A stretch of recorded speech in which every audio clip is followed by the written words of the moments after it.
Hello, today we're going to begin our discussion of the psychology of religion. We're going to spend some time on the topic of dimensions of religious commitment. I'd like to begin by sharing with you a couple of stories. And as you hear these stories, I'd like to ask you to think about what role religion plays in the lives of the people described in these stories. And this will help us to begin to think about two important questions. What is religion? And also, what is the psychology of religion? A small religious group is formed and begins to increase in size. Its leader claims to be a prophet, teaches about her contact with deity, and predicts that the world will end on a specific date by a great flood. The flood does not happen, but her followers continue to believe. Here's another one. A group of 4 young, single professional women meets weekly for Bible study and prayer. They report that the fellowship with like-minded believers during these meetings and the communication with God through prayer are the most meaningful times during their busy weekly schedule. Here's another story. Even though, with advancing age, it is becoming more difficult to do, an elderly woman with multiple chronic health problems still manages to attend weekly religious services. For her, doing so has become more spiritually meaningful as it has become more difficult.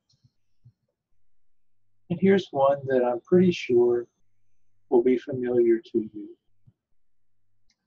While traveling down the road on the way to Damascus, Saul of Tarsus sees a bright light that stops him in his path. He hears a voice saying, "Saul, Saul, why do you persecute me?" Saul is convinced that this is the voice of Jesus. Although he used to track down and persecute Christians, he changes his name to Paul and becomes the most forceful of the apostles and writes much of the New Testament. So in each of these examples, we see religion playing out in the lives of the people that these stories are about. How can so many varied behaviors all be called religious? This is something that people who study the psychology of religion are very interested in considering, this kind of question. So let's explore a little bit together what religion is. If we look at the word religion and we break it down, religion, the prefix re, of course, means again, and legion comes from the Latin word legare, which means to bind or connect. So what is it that religion binds or connects over and over and over again throughout a person's life? If you're thinking God, that is the correct answer. Throughout our lives, we find ourselves reconnecting with God over and over again. And what is it that comes between people and God? Well, it's sin. So religion involves many different things, of course, but at the core of it is this connection, this relationship that the believer has with God. When you read Musen Tellinghuisen, their introduction in their first chapter, one of the things that you'll notice when you're reading about their 5 basic themes of human nature revealed in the Bible is they talk a lot about how humans are relational persons and about how there are 3 basic kinds of relationships that we have from a religious perspective. One is our relationship with God. The second is our relationship with one another.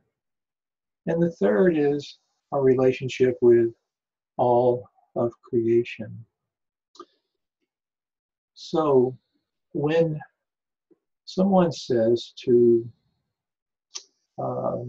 an educated, thinking kind of person, how can you be religious and also be a psychologist or be some other kind of scientist or some other sort of have some other kind of profession that involves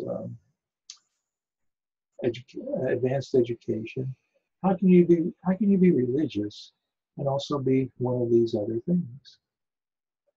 Well, I love the way that Musen Tellinghuisen addressed this issue in their book, because an important point they make is that when we think about how we are made by God to be in relationship with God, with one another, and with creation, that the knowledge that we gain through science and through study helps us to have a better understanding of human nature and all of nature, which in turn helps us to do a better job of taking care of God's creation. So the psychology of religion is interested in looking at how religion influences us, how it influences our thoughts, our feelings, our behavior, our relationships, how it operates in our lives. And in the examples that we started out with, we can see how religion is operating differently in the lives of each of the individuals that were mentioned in those stories. So I'd like to ask you to think about the question, how does religion operate in your life? To reflect on that, to give that question some consideration. Now, as I had mentioned in the introductory video, you don't have to have a particular religious belief or orientation system to take this course. In fact, we've had atheists and agnostics take this course and really gain a lot from it and add a lot to it. But I imagine that most of the people taking this course probably have some sort of religious orientation, and for many of you, it's probably some type of Christian religious orientation. And so reflecting on the question of how does religion operate in our lives is a helpful possibility, a helpful question to think about. So you probably noticed in looking over your study questions for this first section that one of the things that you're asked to learn about is Glock's 5 religious dimensions, and to look at how those religious dimensions may play out in a person's life. So I thought we might briefly go over these 5 religious dimensions, and I'll encourage you to read about all of the topics in all of your study questions on your own and dig into that material and really give it some thought. But when you look at Glock's 5 religious dimensions, you'll note that they include beliefs and knowledge. And these 2 dimensions we might call cognitive dimensions, because belief is just that, what do I believe? Do I believe that Jesus is the Son of God? That's a belief. And knowledge is how much we know about the basis for which our beliefs uh, have resulted. For example, how much do I know about the life of Jesus and about, say, first century Christianity?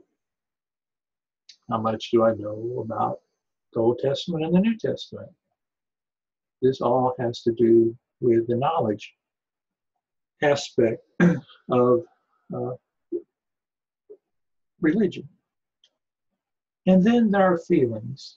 There are many different kinds of feelings that are evoked by religious experience, some of them positive, some of them negative.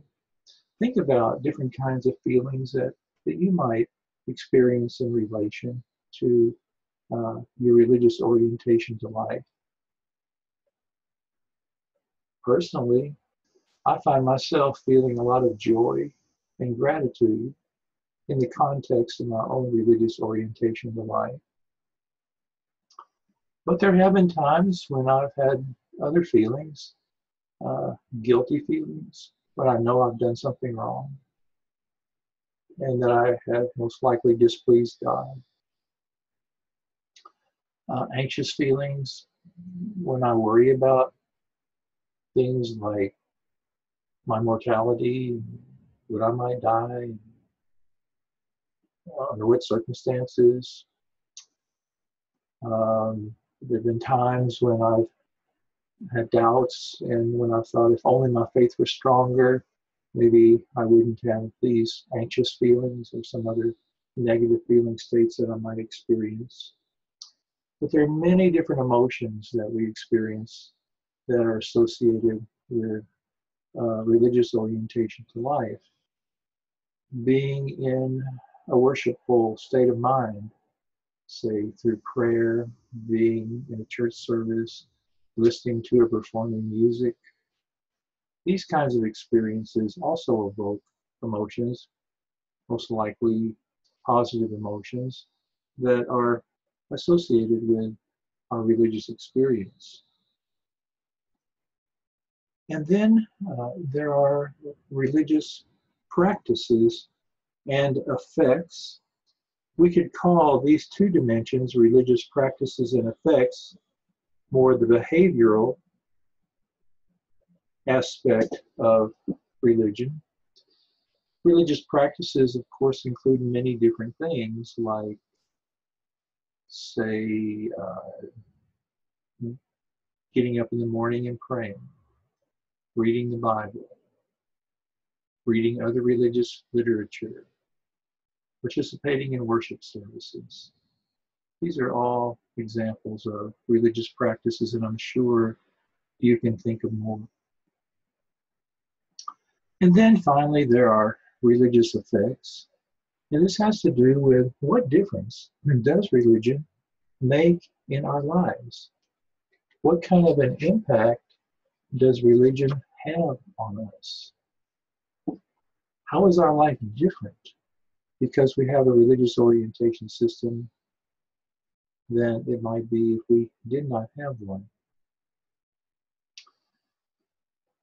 As a part of your reading for this first section, you'll also be reading a study that was conducted by Murphy and colleagues and published in the Journal of Consulting and Clinical Psychology, where they took two of these dimensions of religion, practices and beliefs, and looked at what effect they had on depression and hopelessness in individuals who were depressed.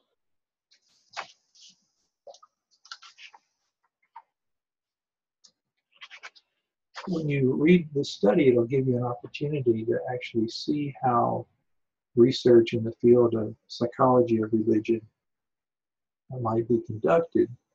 And it helps us to look at how one can take one or more of these religious dimensions and study them as far as the effects that they have on an individual's life. And actually, this is a group of individuals because in this study, they looked at 271 people who were diagnosed with depression. And what they hypothesized was that religious practices and belief would predict lower levels of depression and hopelessness. And in fact, what you'll note when you read the study, they found that it was religious practice, but not belief, that was significantly related to lower levels of hopelessness and depression. And then there was a small subgroup of individuals they found where there was a positive association between religious belief and depression. And the author speculated that, well, maybe that was because when some people were really depressed, they turned more to religion, or maybe some of them had negative religious beliefs or practices that actually made their depression worse.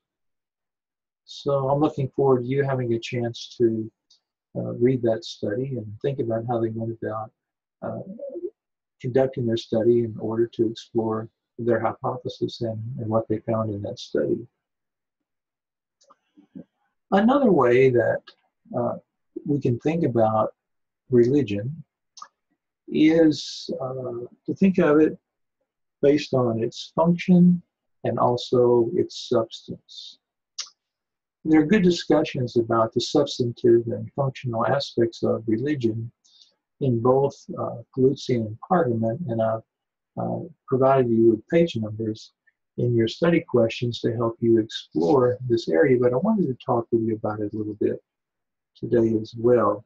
So the substance of religion basically has to do with what is believed. And we can think about substance and function both on a more of a social level and on an individual level. If we think about it more on a social level, we might think about a church, a denomination, and what that denomination believes, like the creeds that are a part of the denomination, say the Nicene Creed or the Apostles' Creed.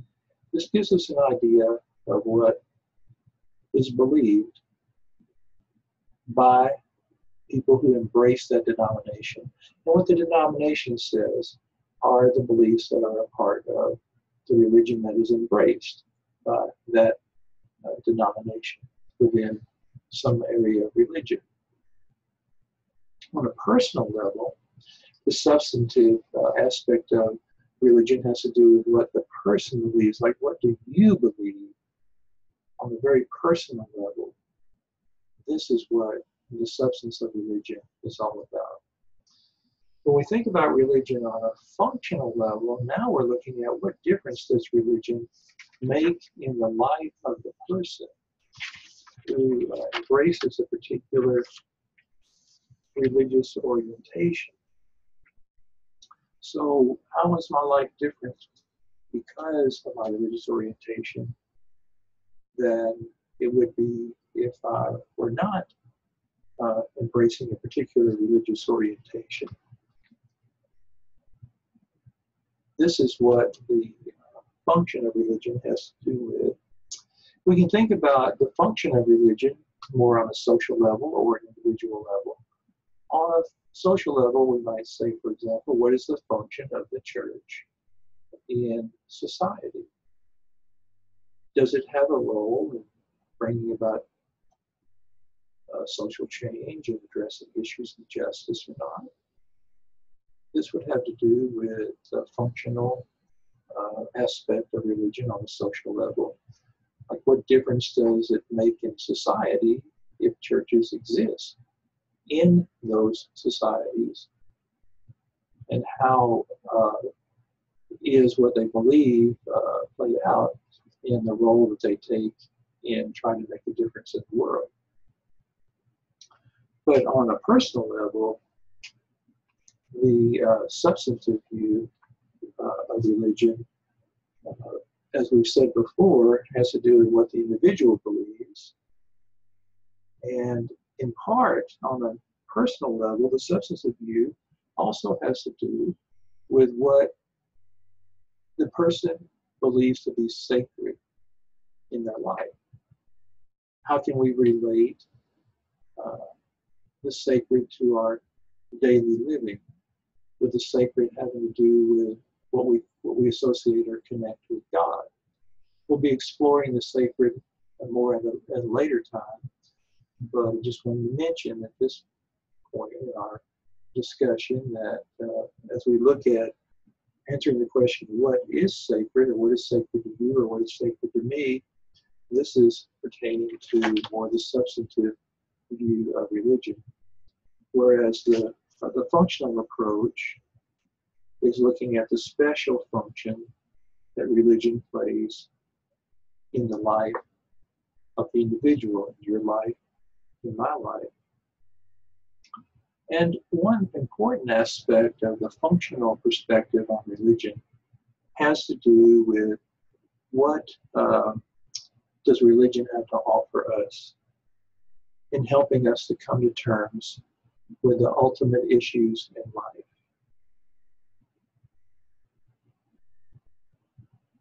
Can you think of an example of what an ultimate issue in life would be?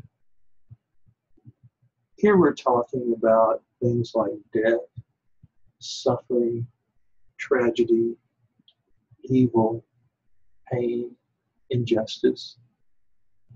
These are all some of the ultimate issues in life, and they're issues that each and every one of us will struggle with, at least some of these issues at some times in our lives. A lot of bad things happen to good people. This is a question that many of us may ask ourselves along the way. And in our course, we will learn about people who have experienced some of these very struggles during times of crisis in their life, and how they turned toward or turned away from God in helping themselves get through these difficult times, and how religion may have helped them to struggle with these ultimate issues.